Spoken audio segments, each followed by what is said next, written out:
regular agenda, but do we want to go ahead and do just treat it like a regular city meeting? Okay. Well, if you'll join me in the pledge and invitation, we'll get started. I banged the gavel, but somebody broke it. I pledge allegiance to the flag of the United States of America and to the republic for which it stands, one nation, under God, indivisible, with liberty and justice for all. Heavenly Father, thank you for today. Just pray you be with us as we start on this process of building our budget for this next year. Help us to be good stewards of the resources that you provide for us. It's in Jesus' name we pray. Amen.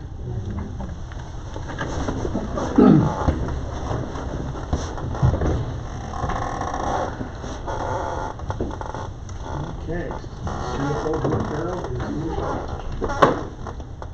Well, first of all, thank you for coming out early tonight for our meeting, and thank you, staff. I know this is riveting information for you all, and I appreciate you taking the extra time to come and be part of this tonight. But the purpose of this meeting, and this is different than we did last year, this is a meeting to just kind of give you a very high level synopsis of how the budget season goes, how there's a few financial metrics that it's really pretty early to give you a whole lot of financial details at this point in the game, but just kind of something to set the stage for the budget season. This is a good time to talk about any changes that you would like to have that like we did last year from this year, and so on and so forth. And this is one of those meetings where, we wanted to be transparent to the community that we are doing, the best we can to show them everything that we're doing behind the scenes with the budget, and this is just another one of those attributes to that. So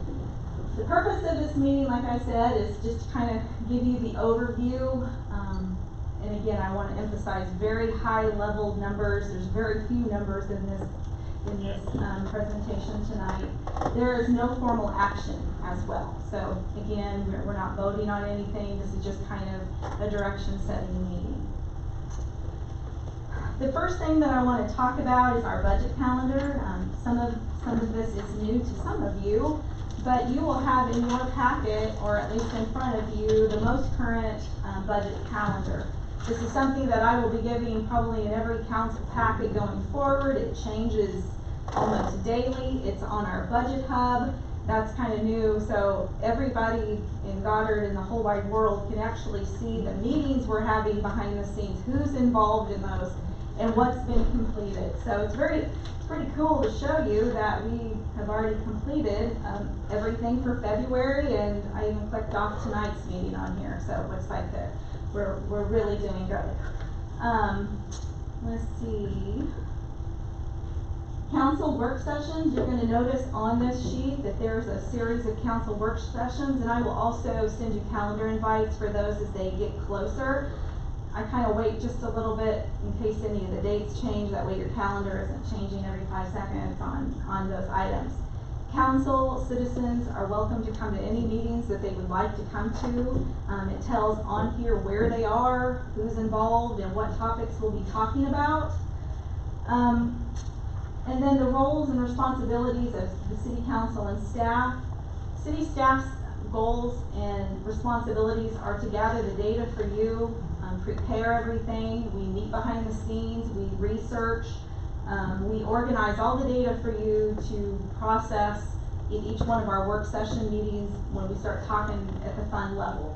So you will get to see all that information as you saw last year, but just so you know, us staff are really working behind the scenes. All hands, every staff member has a hand in the budget. It isn't just me sitting out here trying to work some magic. I asked for a lot of buy-in. We had our first budget meeting last on the 20th, I believe, February 20th, and we went through the processes, the expectations. Each department head got a folder with all of their departments, all of their line items, all their GLs, so they can start researching those. They also received all of their packet, all their forms for requests for personnel, equipment, software, capital projects, so they can go back to their team and start line iteming those items for us to work on. So like I said, it takes it takes the whole team to put this together. It isn't just, you know, a few of us. Our responsibility is to keep you updated and keep the transparency live and up and running. So even right now, this presentation is on the Budget Hub that we've talked about. The calendar's been updated, and we're really trying to do a really good job of making sure all documents are there. Danny's doing a great job of trying to promote this every so often so the community can see that. Any questions on this so far? No? Rick, I might just make a quick add that the citizen, I think something last year, I can't remember if we did this or not, but at each of our council work sessions, I think we want to make sure we have a citizen comment period ahead of the council workshop. So I don't remember if we did that last year. If not, I definitely want to do that this year based on some of the feedback I've gotten from the council and some of our citizens. So. Some of the things just to remember, we are working in March here right now, and this is kind of, a lot of prep work is happening behind the scenes. There really isn't a whole lot to discuss in April. We're still, you know, finalizing a lot of things, but we do have a new event that's going to happen in the month of April, and the date is to be determined, and I wanted to talk about that tonight. This is going to be an open forum for the public, and kind of what we've got in mind for this event will be, there will be no two-way dialogue, but citizens that want to come in and give council some feedback, some information, their feelings, kind of like what we do at the budget hearing, but I would prefer everybody to get in a little bit earlier so we can make the changes not at the last minute. So this is their opportunities to come in and start giving council their ideas. We have it kind of pegged, and this can change just a little bit, but this is just high level. You know, the citizens could get 5 minutes for their public speaking, or, you know, their public forum session. And then at the end, we'll be making notes of questions that was asked throughout this, and we can probably try to answer a lot of those questions together at the final close of that meeting. Also, I would like to create a list of all the questions that are created through this process, and we can also put those and answers to those either on Facebook. We've talked about doing a panel as staff so we can answer those, and also on the Budget Hub answer those questions and keep those going. So that's really going to be the first opportunity that we do with our citizens. But like Craig said, if you're wanting to add those in at each of our budget meetings, we can do those as well. So I guess we need to discuss, and maybe I can talk about it later, just the date, but we're looking at April 14th, 15th, or 16th, so we're going to be reaching out to you guys to see what date would work best, and that's going to be probably a 6 o'clock time period again. So Try to let us know by the end of this week if you guys could look at your calendars. That way we can update the calendar on the Budget Hub and start Monday, advertising. Tuesday, Wednesday, or It's like middle of the week, Tuesday, Wednesday, Thursday. We always try to avoid Mondays, and no one wants to do city business on a Friday night. I mean, I probably wouldn't mind, but most wouldn't. So, but let us know at the end of the I don't have week. anything going on, I can do it. Yeah. So any questions with that? Okay. Looks really good. Yeah. Rick, I might add one other thing on that. Just one of the real unfortunate aspects of the state budget law that we have to follow is the revenue neutral rate. And the issue that I'm speaking of as it relates to that is the timing of it. As Brooke mentioned, we have our hearing basically either the same night that we adopt the budget or maybe 2 weeks before. That's nowhere near enough time to be able to really implement any changes that we may want to make based on that feedback. So I think that's one of the reasons why Brooke is suggesting putting this forum on earlier in the year in April. That way if there's some big asks that the council wants to tackle, you know, we can implement those with several more months of preparation based on the citizen feedback.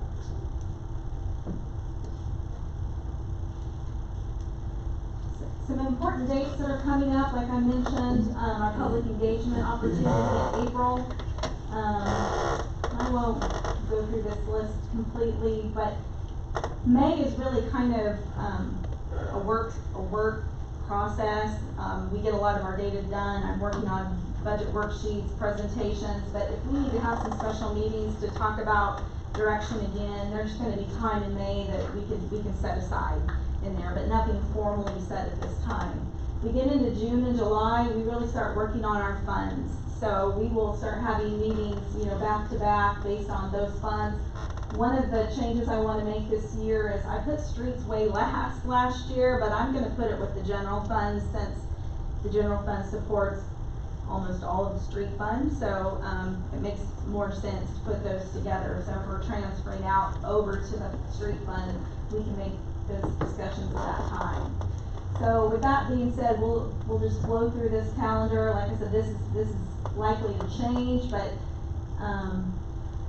aiming for September 8th, the R&R and budget hearing and budget adoption. So that's right on the same timeline as we had last year. I think it's a day different. So any questions with that? Like I said, this may change, but that's just kind of a high level what you can expect coming into the future.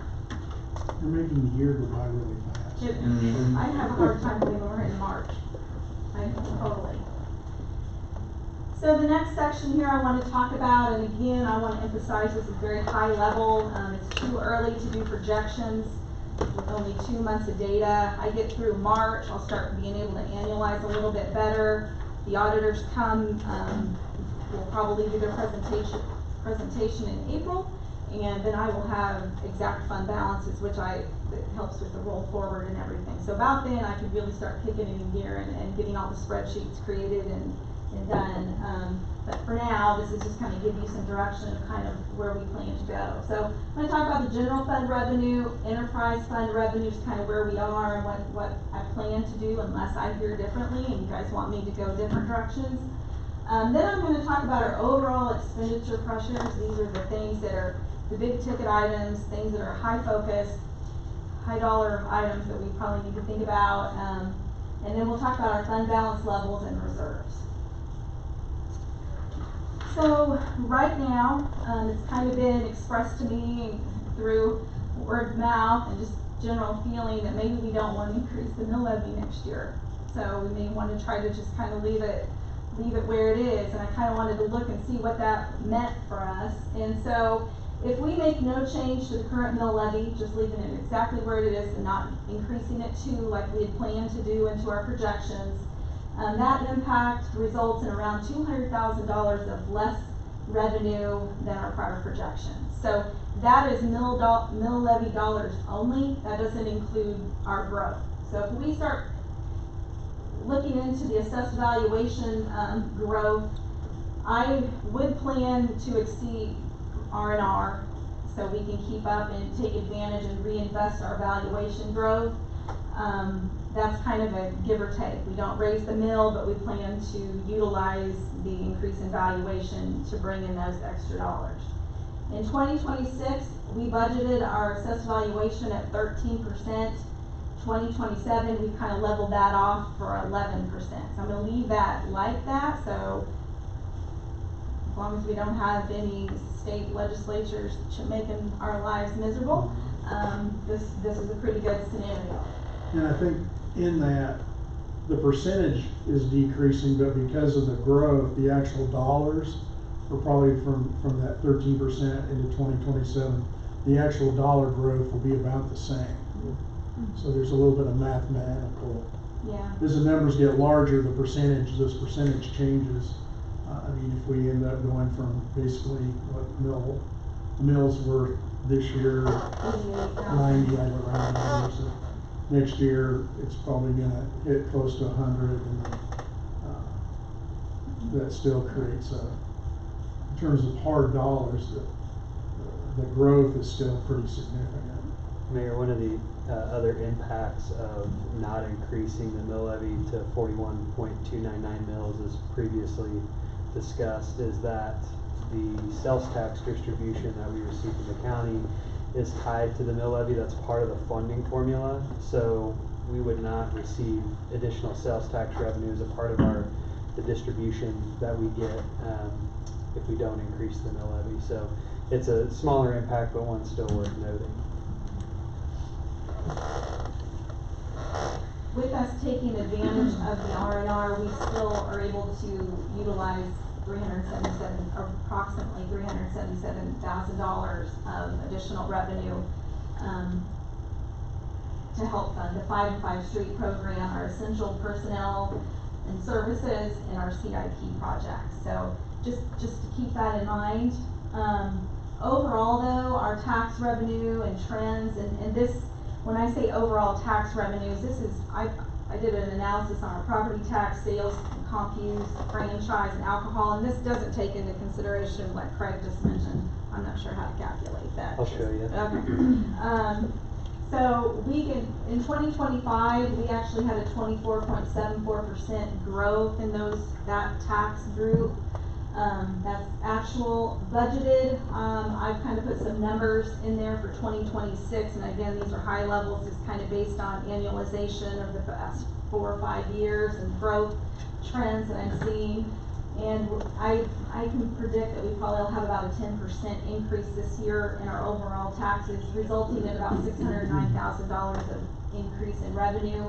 And in 2027, doing the same drill and kind of projecting out 8.65% growth in that tax group, resulting in $543,000 of additional revenue. So with those things in mind,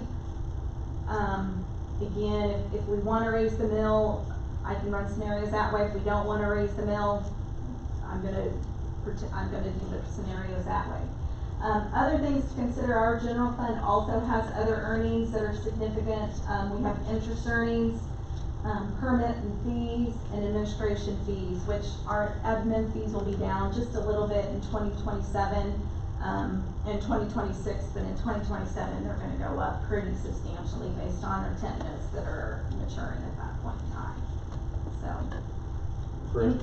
I wanted to mention, one of the things we're trying to discern tonight is a little direction, because this is a change based on things we've heard over the last few months as far as adding the net 2 additional mills or not. Obviously that changes our projections a little bit if we don't. Brooke has done a fantastic job of kind of working out a scenario where we just hold the mill levy. And another comment I'd make is, while the $609,000 additional revenue received if holding the mill levy, that revenue received mostly comes from the new rooftops, the new construction happening in Goddard. While $609,000 seems like a lot when you look at that number by itself, when you put that next to the $110 million in 10-year capital improvement projects we have, it's not a lot. And so I think it's important to put it in that context. By itself, $610,000 is a lot of money. When you think about, we have $110 million worth of projects to complete over the next 10 years, which by the way won't happen, it'll probably be 20 years. That money doesn't really go that far. One of the big ticket items that was expressed to us, I think at the last council meeting, maybe the one previous, was starting the preliminary design on the police station. Budgeting for 1/3 of that is $600,000, and that's could be scheduled in 2027 if that's what the council indeed wants to move forward with. So just adding a little color and context to the numbers you're seeing there. And when we decided, and when we voted and decided to raise the mill, you know, I believe in 24 for the 5 and 5 Street program, we projected that we were going to raise it 10 mills over a certain period of time to get $1 million of revenue coming in. We're probably only now, if we're going to raise it 8 mills, we're closer to, you know, $800,000, and so we're going to have to make up those costs somewhere as well. So keep that in mind. Did you have something to say, Kristen? Sorry. The sales tax that you were talking about, is that the grocery tax? No, so we have a compensating use tax that is sales tax collected countywide, and then it's redistributed to cities based on a formula. The formula looks at things like the size of the community's assessed valuation, and the city's mill levy. Those are the 3 main things that go into the formula. And when you reduce your mill levy, because that's one of the factors that decides how much of the money is redistributed to each city, in effect it reduces the amount of compensating use sales tax revenue we receive. It's not a huge amount, but it is consequential. So my point is that that's one item that we have to factor in the projections.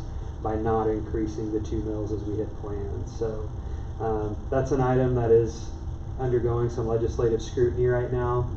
There's municipalities that, specifically counties, are lobbying to make it so you don't get punished by losing sales tax when you lower your mill levy. The thought is that you're disincentivizing lowering property taxes when you get a double whammy. It also lowers your sales tax. So there's actually a hearing on a bill today that addresses that.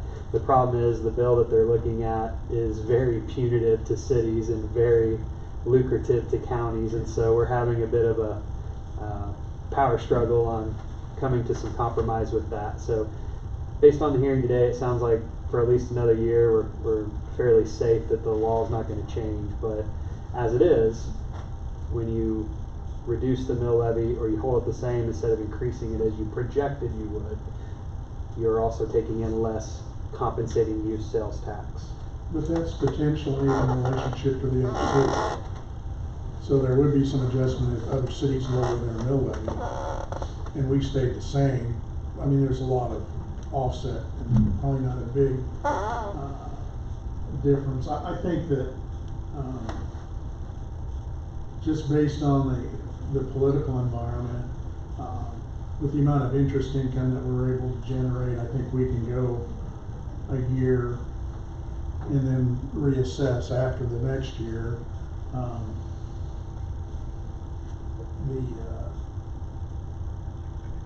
It's hard to, I think at this point, we'll have a little better idea how the economy's going to continue to improve. I mean, I won't go on my soapbox about the interest rate scenario we're in, but history does follow trends, and the trend line that we're on, I think, is rather significant.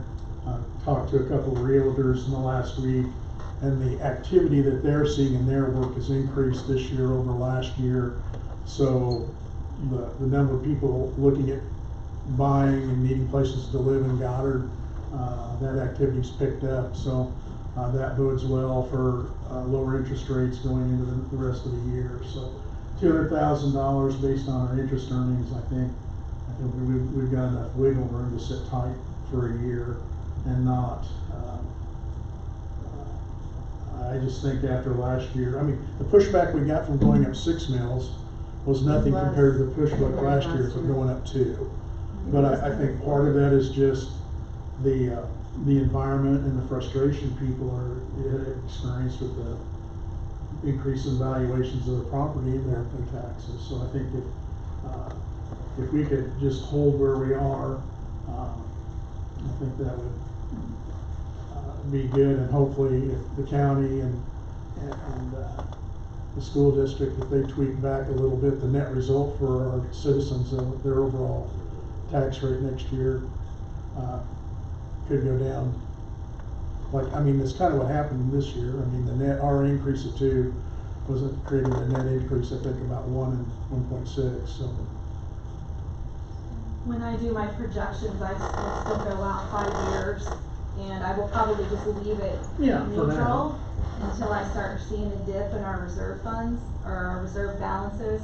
We do have a pretty healthy CIP, and I'm going to show that to you in a minute, what we plan to spend in 2027. So, you know, we're just going to have to run the numbers and see that everything's going to work the way we want to. There may become a discussion where we need to not do something, and at that point we'll make that call. Well, and that makes the whole comprehensive, you know, or CIP or capital improvement plan is a living document, and I mean, we could have more growth than what you got projected there too. I've been conservative here. So. And I think if you looked at what you budgeted in 2025, that actual 24%, I think you budgeted for maybe 14 or yeah. So I think there's a good possibility that trend line will continue too. That our net revenues by the end of the year will exceed your conservative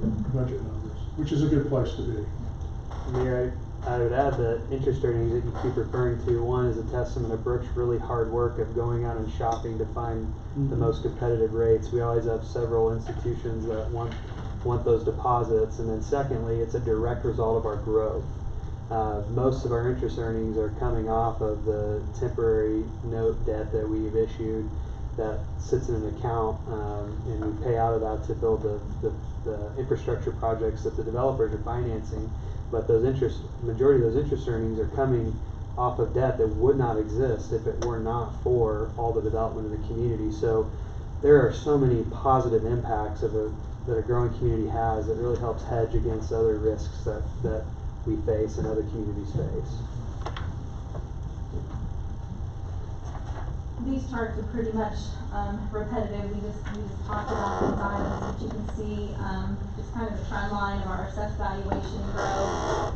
Again, we were setting at 15% back in 2024, and we're just kind of budgeting conservatively into 2030. Just some of that new development kind of tapering off just a bit, but still remaining pretty strong. The mill levy allocation, just as a reminder to you all, I'm sure you know this, but to everybody out there, our mill levy is composed of 3 components: the general fund, debt service, and library. And so, again, unless I'm told otherwise, I'm going to plan to just leave the mill levy the same all the way across for all 3 of those. If you're on the bench, are you on agreement with that? With the leaving the mill levy? Yeah. Yes.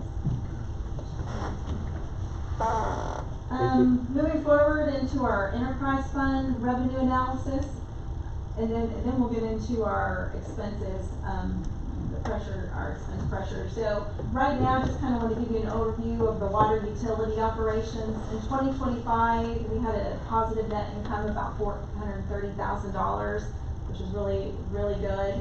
That helped build up our reserves, build up our fund balance. That had pretty much tanked quite a bit. So, we're setting really, really well. In 2026, we're estimated to have positive net income right now at 283 if everything comes in like I expect. And then any excesses in 2026 and 7, I'll be looking at those because I want to move them to our reserves to start preparing, and I've mentioned this, we're preparing for our debt service that's going to be happening when our tent notes become mature. Sewer utility operations in 2025, I'm estimating a negative $16K loss. We kind of planned on that already. Our sewer reserves and sewer fund balance is very, very healthy, so we used up some of our cash there for that. In 2026, we're hoping to be positive $69K. That's when I do the budgeting, I prefer to try to make sure everything's in the black. I wouldn't budget for a $16K loss, but that's just kind of the way it worked out there. Stormwater utility is very healthy. Positive net income of $128K in 25, and estimated again positive $35K. That's if we spend everything that we bring in. So we're kind of, you remember that's a new fund. We were kind of letting that build up and utilizing it when we had projects happening and needed. 2027 equipment schedule, something to think about. Jason and I have already met and reviewed the public works equipment and vehicle schedule, and we looked at all the items on there and made some adjustments, moved some things around, and Jason is tracking down some costs to put into those buckets for 2027 just to kind of see how they will shake out.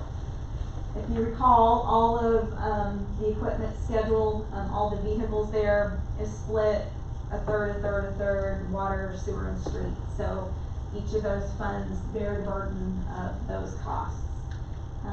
Jason's been able to really, I want to say, capitalize on leases because we've been able to get some really good equipment for very cheap costs over a period of time with options to purchase it or get brand new equipment into the future. So that's really helped the cash flow on those items, so we can actually, Public Works can have the equipment that they need. So that's been pretty good. So we'll continue with the leased equipment, the mini excavator, skid steer loader, and our wheel loader. But we are considering a lease possibly for a back truck, a plow attachment, which we'd probably purchase, and then 2 and a half-ton trucks that are estimated about $40K each, and then replacing the 2013 Ford F-350. So these are things we are considering. They're not marked in stone yet, but they're in our planning right now for 2027.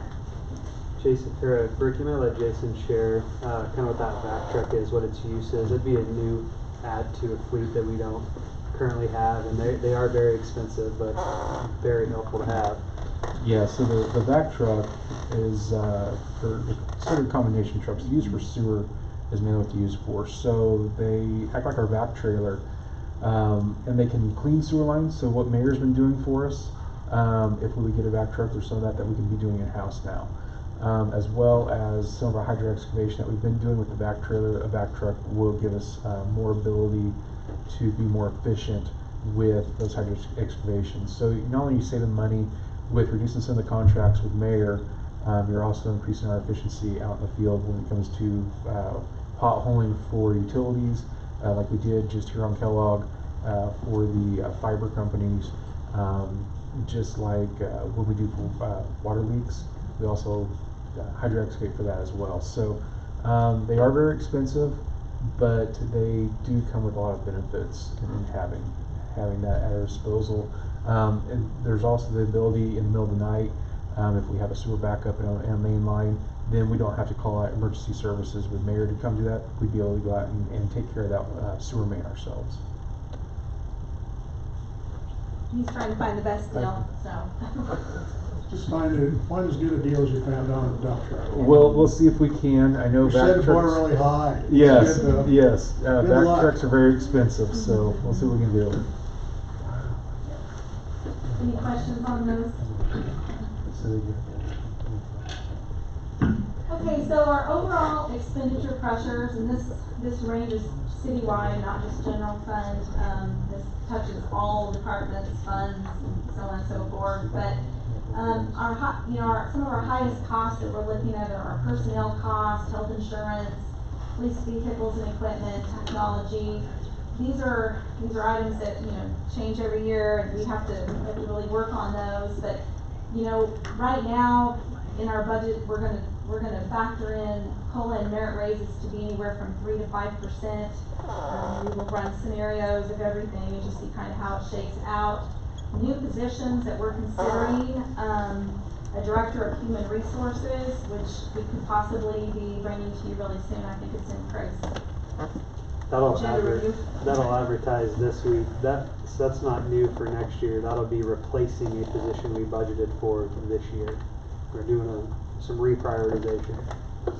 A building inspector also will probably be adding in 2026. And then we will be looking at hiring a city planner, a senior center director, and there's been discussions of hiring a full-time director versus a part-time, so that's gonna be something that we'll need to discuss. Two additional police officers and 2 additional public works employees. I know I just got your sheet. I didn't know if there was anything more on there than that. No. Okay. So this is high level. This may change when I get everybody's sheets in, but these are things that I'm putting into the plans right now. If something changes, it may change between now and next time we meet, but lots going into this. Just for reference, in 2025, I have to run an analysis of what we budget versus what we actually spend, because you gotta remember, if we're hiring people, we don't know who's coming in. You have to budget a full salary, full family benefits, just to make sure you're not missing something. And maybe you don't hire somebody with full family benefits and you do a little bit better. But in 2025, we spent 89% of the budgeted funds. So we usually average anywhere from 89 to 95% of the budgeted funds in the personnel category. In 2026, with the changes that we've kind of talked about, I'm estimating we're probably going to spend about 95% of the budgeted funds. If it comes in good in 2027, I don't know yet. But any questions on personnel? Any changes or directions you'd like to see there? Things you like, don't like? I was curious, do you budget any for like turnover, if there's any Because typically turnover increases cost to bring somebody new on, right? That's a good point. Typically, we kind of have a zero sum or actually a net positive because the positions are open for an amount of time where the cost we save by not having someone in that role compared to the cost of advertising, interviewing, etc. Does that make sense? Yeah, it gets absorbed into that time frame. Yeah. Yeah, and I mean, we budget 100%, like that person's here Right. 2,080 hours a year regardless, and there Yeah. may not be, and so that's where you end up not utilizing all of your budget, or you have open positions we haven't been able to fill, or, A good example would be right now we have 3 vacancies in one department. So, and that could be that way for a couple of months, cause that particular department, that hiring process it's not quick. You interview someone and they're on. It takes a lot of onboarding and background and things of that nature, so. And as Brooke said, if you budget like it's gonna be a family of 7, maybe the I employee take and the their spouse. highest cost employee person and put it in there just so that gives us some leeway in there. Versus if it's a single person that's younger, they're probably making an entry level salary and their health insurance costs are way less to the city, so. Worst case scenarios where we try to budget on that. Health insurance cost, I met briefly with Hadley today at Freedom Claims, and he's seeing on average around 16% increase, but he thinks we are doing so well that we can probably budget for 12 and be able to lower that just a bit with our savings and our Freedom's Claims account. So I will probably budget with a 10% increase, knowing that we will absorb some of our Freedom Claims account. Right now, we're sitting at $200K in that account, so that'll get us by for quite a while. Hadley also mentioned that once we get past 50 or 51 employees, then our insurance rates will change and could possibly go down because it's just some sort of larger group. You get a different deal. And I told him we're right there. We're right at the cusp of being able to take advantage of that. So we have some different changes in that category. Police vehicles and equipment, we will probably need to purchase vehicles and additional equipment for any new hires that we have, so we've got to kind of keep that in rotation.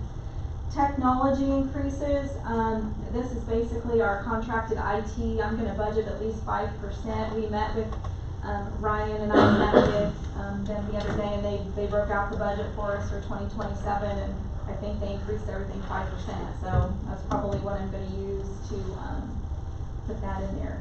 Inflationary adjustments, I'm going to look at some trends, but I might be able to start decreasing it down since inflation's a lot better than it used to be. I was always 5% on utilities and internet and all that stuff that kind of has a inflationary increase each year. I might be able to get us down to 3% there if I'm seeing better numbers. So, capital projects, the 2027 CIP, these are all the items that we have booked for 2027. So we've got $2.6 million worth of big projects to take care of in 2027. So these will be what I try to aim for first, before maybe somebody brings me a want or a wish list. Unless it's an emergency, we may need to reevaluate the CIP, but you know, since we adopted this and this is our direction, this is what I'm going to try to figure out how to purchase 2027. So this may require us to use up some fund balance, juggle some money here and there, you know, whatever it takes. But this will be a big part of our budget discussions as we start mapping these projects out and what's needed and so on. Any questions? Brooke, I want to share with them what a couple of those projects that they may not be familiar with. The wastewater treatment plant capital improvement, that's to do basically like a 5 to 10 year, I'll just call it its own like CIP, bringing in an engineering firm that specializes in mechanical treatment wastewater plants. Got those words in the wrong order, but to help us map out what investments we might need to make, what repairs we might need to make. Jason has shared with me through his staff that some of the original stuff in the plant that's starting to reach the end of its useful life. So we just want to make sure we're strategically investing and extending the useful life of the plant. There was one other one. Oh, the 183rd Street roundabout. So Sedgwick County approached us a couple of weeks ago with a cost share agreement proposal to sharing some costs in paving 183rd Street between Maple and Central. So that amount that Brooke has there is I think 1/3 of the cost for the preliminary engineering to start designing. For us, it'd be primarily the roundabout, but there's a short stretch between Maple and the Elkridge entrance that we'd be responsible for paving. So the plan would be preliminary engineering. That's our contribution in 2027. Probably wouldn't be cost participating as a capital project for construction until 2030. And that's going to be a couple $1 million. So, and I mentioned, you know, it's nice that we're bringing in some additional cash from our growth that's going to go quick.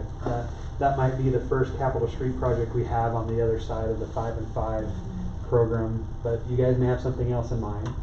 The way the contract structure with the county is to allow for some flexibility in case one of us has a variable that forces the project to be moved a year or two. So. And maybe someday we'll get some money out of the Wichita Area Metrocom Planning Organization, and maybe that might be a nice project to have them write a check to pay for that. I know the vice chair. I've heard it's not very reliable. He's great.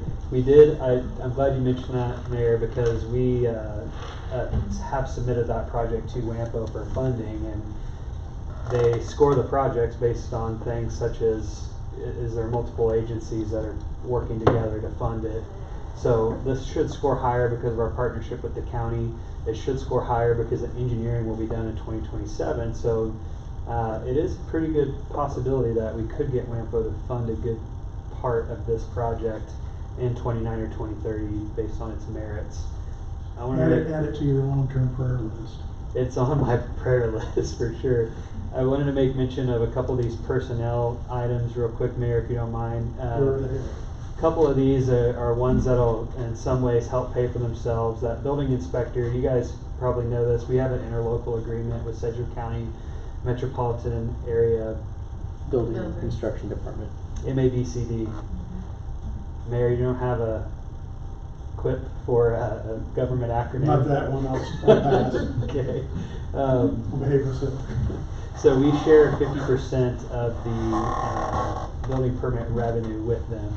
Just the building permit piece. When you buy a building permit, you've got impact fees, water tap fees, sewer tap fees, etc. But I don't know what, 1/3 of it is the building permit piece, and half of that goes to the county because they're doing all the inspection. When we hire this staff person, any permits, they will self-select. Let's say we do 200 permits in a year. They'll self-select as many of those as they can to do the inspections themselves. That way we're not sharing half of that building permit fee revenue with the county. So, and then on the HR position, we spend a lot of money. When you have 45 employees, sometimes you have personnel matters you have to work through that can be complex. We expend quite a bit of money on utilizing consultants to help us through those issues so we don't step on any hot coals as we're working through them.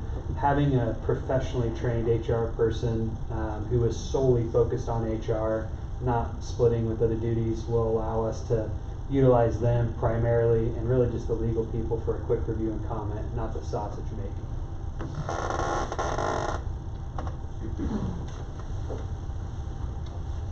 I don't make any comments about sausage either. I try to use that only once a meeting. Okay, well, we have another meeting, so you can't use them next time. Fair. Okay.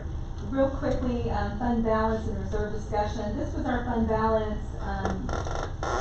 reserve balance where we were as of 12/31/2025, so it's a little bit dated. This will be updated for you with the first quarter financial report that I'll provide. But you know, this we are setting pretty good over our current reserve levels of 25%, which is our policy in several of those funds. So it would probably be okay to take that down just a little bit as long as we were planning for those funds to be used for debt service into the future. So as we're trying to map out some of these projects that we wanna do, we may consider taking this down just a little bit and not below the 25, but there may be a time where you all are, I don't wanna go below 50% or where, you know, wherever we are in each one of these, levels. Some of these, general fund could probably, we could use some money there. Water and sewer, might wanna kind of keep those there because we're planning some large expenses into the future. Special highways, really, I wouldn't mess with that one either. Just kind of stay there. So anyway, these are just never mind. We're gonna spend our reserve money, sorry. Well, you don't want to give the impression that you're being a miser. There is a purpose behind building these fund balances. We're building them up because we're going to use a significant amount of our cash to pay down temporary note debt when we go to permanent finance. And we will use a significant amount of it to start designing projects such as some of our arterial roads that are going to need to be reconstructed, the important intersections, the police station, as I've mentioned. So right now we are in a fund balance building phase. There are intentions to utilize those funds for these projects that will be here quickly in our 10-year CIP. And we'll be setting your cash to pay for that. So I mean, that's good to have there. So something to think about as we're working in the budget season. You know, if you guys want to make modifications, I mean, this is, we'll discuss this later, because I will always show you a fund balance projection for each fund when we start talking about those out to 2030. Wrapping up pretty quickly here, budget trade-offs and scenario planning. So, you know, tonight we talked about the mill levy and R&R. Right now, unless I hear anything different, and just, you can change your mind after we're done here and let me know later, but we're going to leave the mill levy the same. We're going to plan to exceed and utilize the R&R. It's possible we might use some fund balance and utilize some of that cash on hand to fund things in our CIP and other projects that we're working on currently. Are there any additions to the budget that, you know, any projects outside of what we've talked about? Anything that I'm not aware of that, you know, we saw? I don't know. I had a mayor one, not this mayor, tell me, not you. I just want a redo the corporate, swimming pool this year. We need a new swimming pool. I And just want a corporate jet. the corporate jet. Well, you're not getting that. It's on my wish list. The other thing I think it's good to point out is that there's possibilities of changes in Topeka. Hopefully none of it comes to fruition, but the way this is set up, we can, I mean, almost into end of August, we can, if we have to adjust to a new environment and new rules to play under, that we've got plenty of time to do that. And I know Craig's monitoring what's going on in Topeka closely, and so we just need to keep in mind that they don't change the rules on us, that we've got time to adjust, you know, going forward. But, Yep. You'll be glad to have reserves if they do. Yep. yeah, that's for sure. Finally, I just want to talk about our public engagement piece that I just want to keep mentioning. I did provide you all the latest survey results. We have had 19 people take our community survey. What? 19 people. 19 people. So we probably need to get those numbers up a little bit, but I will give those to you periodically so you can kind of see the direction on those surveys. So we'll try to get Danny to send some more stuff out about the survey, you know, periodically to keep that live. But again, all of this stuff is on our website, all the calendars, all the meetings, all the information. And if there's something that you'd like to see on the website that isn't there, or you're hearing, or people need to see it in a different avenue, just let me know. So that's pretty much all I have tonight.